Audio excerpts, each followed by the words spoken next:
ॐ भूर्भुवः स्वः तत्सवितुर्वरेण्यं भर्गो देवस्य धीमहि धियो यो नः प्रचोदयात् ॐ शान्ति शान्ति शान्ति. Namaskar my dear friend, this is video number 5 on Katha Upanishad.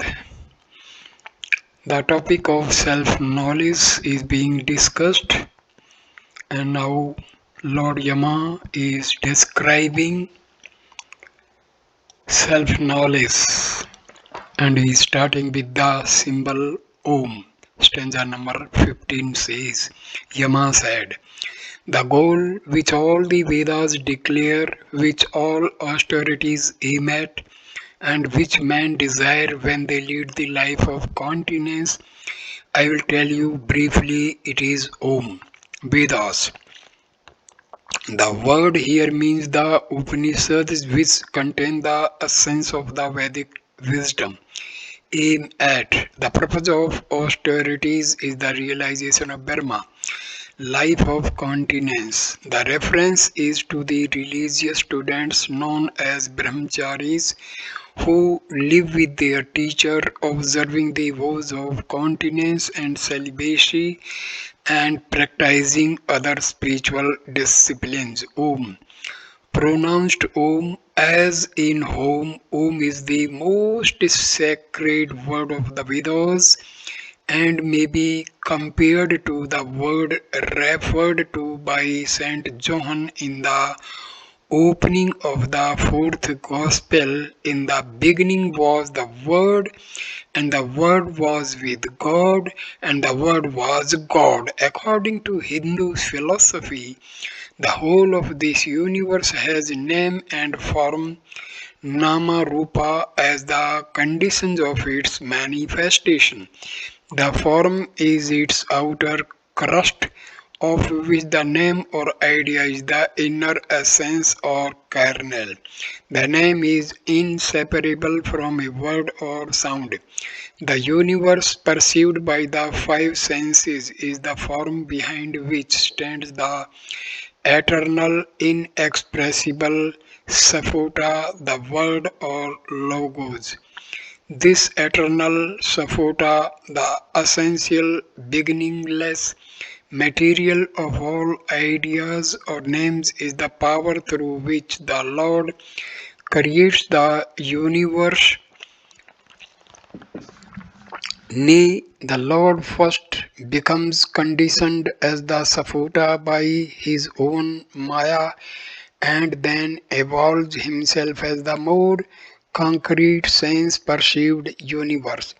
The symbol of the Saphota is Om, also written AUM, Om.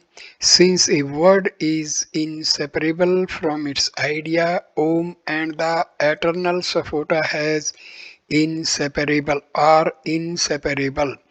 Therefore, the eternal Om is the mother or source of all names and forms, and hence is the holiest of all holy words.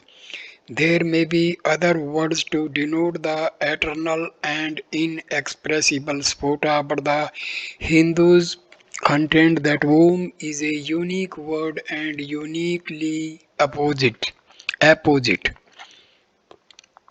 The Spota is the material or foundation of all sounds or words, which are inseparable from names or ideas, yet it is not any definite, fully formed word.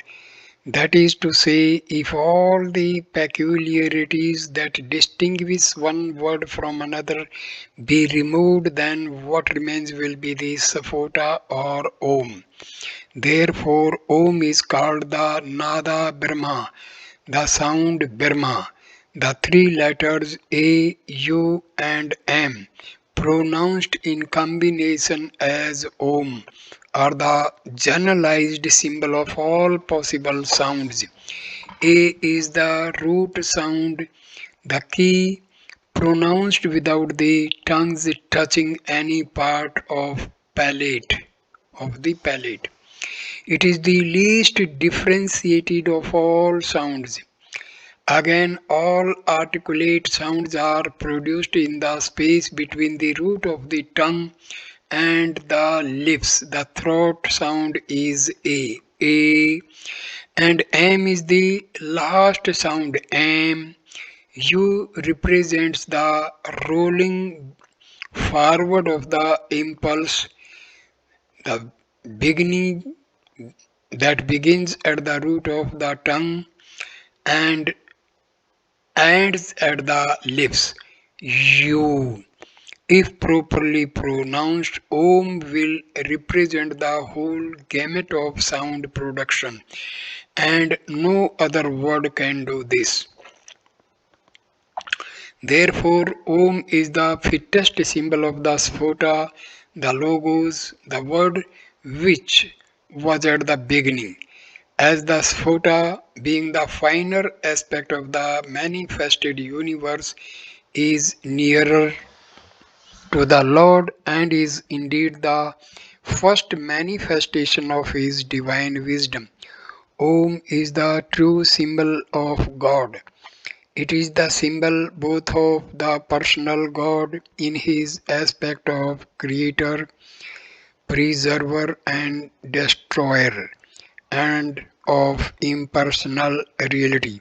A, U, and M represent respectively creation, preservation, and destruction.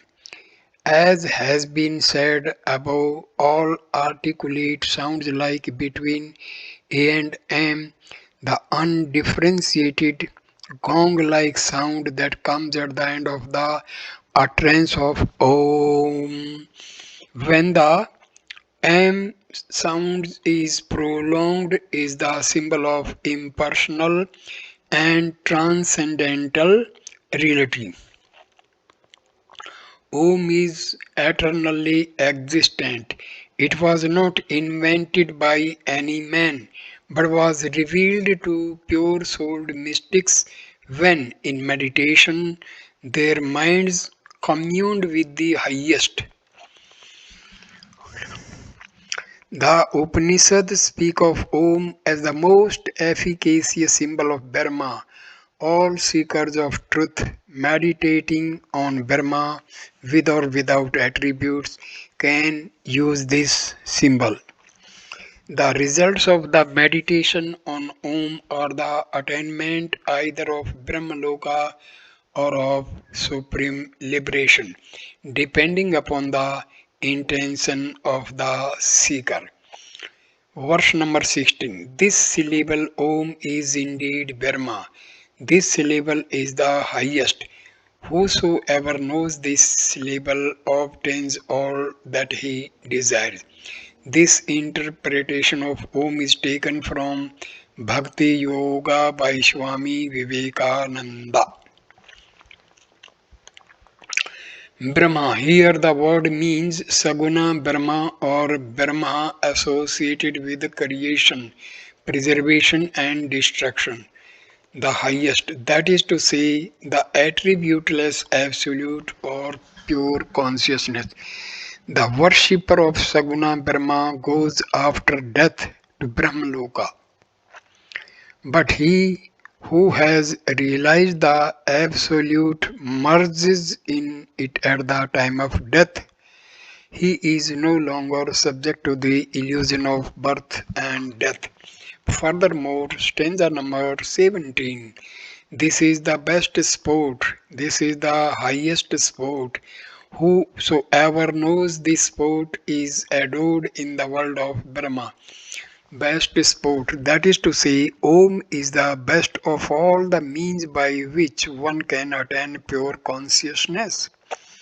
Highest sport, because Om leads to the realization both of Brahma with attributes and of pure consciousness. Om is the best means for attainment of Brahmaloka and also for the realization of one's identity with pure consciousness. The worshipper of Om communes with Brahma alone, either in its relative or in its absolute aspect. He who has realized the true significance of Om is worshipped like Brahma himself. After describing to Nachiketa the symbol Om, Yama proceeded to explain the real nature of Atma, which is identical with Brahma. Verse number 18. The knowing self is not born, it does not die, it has not sprung from anything, nothing has sprung from it. Birthless, eternal, everlasting, and ancient, it is not killed when the body is killed. Knowing self, that is to say, the knower of Atma, the knower realizes himself to be Atma, which is pure consciousness, because it is self existent. Any change, such as birth or death, is denied with regard to the knower of the self, not born, etc. A thing that is born cannot be eternal because prior to its birth it had no existence. Such an object undergoes six changes: birth, existence, relative growth, maturity, decline, and death. All material objects undergo these changes. Atma or pure consciousness is free from birth and death and therefore from the other changes as well. Ancient, old, and yet new, being changeless, Atma is uncreated, therefore it is inconceivably old. At the same time, it is ever new, though not in the ordinary sense. When different objects are joined in a particular manner, a new thing is said to be fashioned. A new piece of furniture, for instance, when pieces of wood are put together in a certain way. Atma, however, is uncompounded. It is one and without a second, and the only reality. No objects existed prior to it by whose combination it could have been produced. Therefore, it is uncreated, ancient, pristine, and ever new. Though self knowledge, one attains immortality here on earth. Atma, the true self of man, is distinct from the body, the senses, and the mind and is immortal. Yama here answered the doubt of agnostics regarding the existence of Atma after death. Only those who identify Atma with the body speak of killing it or being killed by it. Verse number 19. If the killer thinks he kills, and if the killed man thinks he is killed, neither of these apprehends aright. The self kills not, nor is it killed. Apprehends aright, that is to say, knows his true self. In both instances, Atma is identified with the body through ignorance. The agent of killing is the ego, I consciousness, and the object is the body. The ego, identified with the mind, the senses, and the body, known as the phenomenal being, kills another body, the real self. Pure consciousness is the detached witness. As Atma does not kill, neither does it participate in any other action. The life of the world, characterized by virtue and vice, good and evil, and the rest is regarded as real only by the person who identifies himself with the body and not by the knower of the self. The nature of Atma, stanza number 20. Atma, smaller than the small, greater than the great, is hidden in the hearts of all living creatures. A man who is free from desires beholds the majesty of the self through tranquility of the senses and the mind and becomes free from grief. Smaller, etc. Atma is smaller than a barley grain and greater than the wide universe. It is the inmost essence of all things that exist, great or small. It gives all tangible things the appearance of reality. Without it, nothing would exist. Atma is one and non dual. It appears to be many because of its association through Maya with various forms. In its true nature, Atma is free from all attributes. Living creatures, from Brahma to the blade of grass, all embodied beings, the infinite Atma is the essence of all, who is free, etc.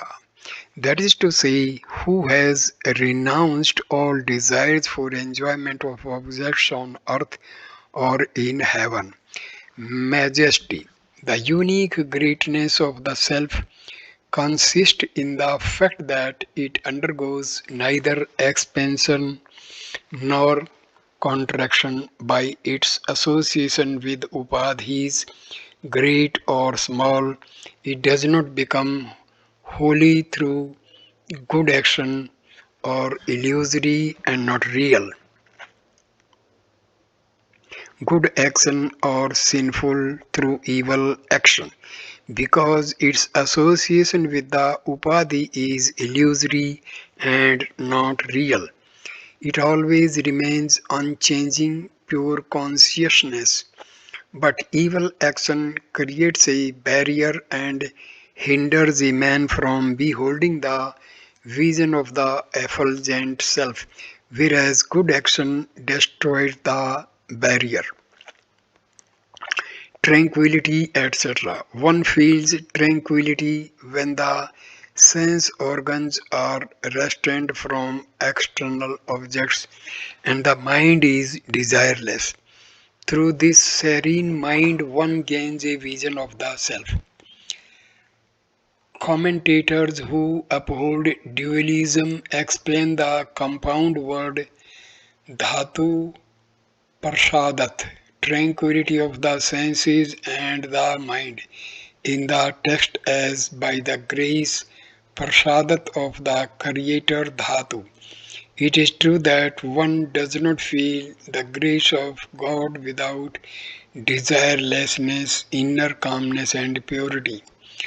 Atma cannot be known by an unillumined person full of worldly desires. Stanza number 21. Though sitting still it travels far, though lying down it goes everywhere, who but myself can know that luminous Atma who rejoices and rejoices not. Though sitting, etc. As pure consciousness, Atma is immutable and ever stationary. Yet in the dream and waking states, it appears to move. During those states, it seems to be broken into various states of consciousness on account of its identification through Maya with the changing conditions of the mind. Thus, it is said that Atma moves, though in reality only the mind moves. Though lying, etc. The reference is to the state of dreamless sleep when the mind lies still. At that time, all particular forms of consciousness subside and a non differentiated awareness persists. not being associated with any particular object of experience. Atma seems to be everywhere. In dreamless sleep, Atma remains associated with the upadhi of the non active mind. Myself, the true nature of Atma can be known only by a seer endowed with the subtle power of discrimination, rejoice, etc. When identified with the upadhis of the body and the mind, Atma appears to be endowed with contradictory attributes such as joy and sorrow, oneness and multiplicity, permanence and impermanence, but in reality it is free from all attributes. They are superimposed upon it through Maya. Atma is often compared to a mythical precious stone called the Chintamani or thought reflecting gem, which shows various colors according to the fancies of the perceiver. Like it, Atma appears to be endowed with many attributes according to the different fancies of men, therefore, it is incomprehensible. Through self knowledge, a man goes beyond grief. So I conclude this video here. Next video number 6 will start with verse number 22 of chapter 2 of Katha Upanishad.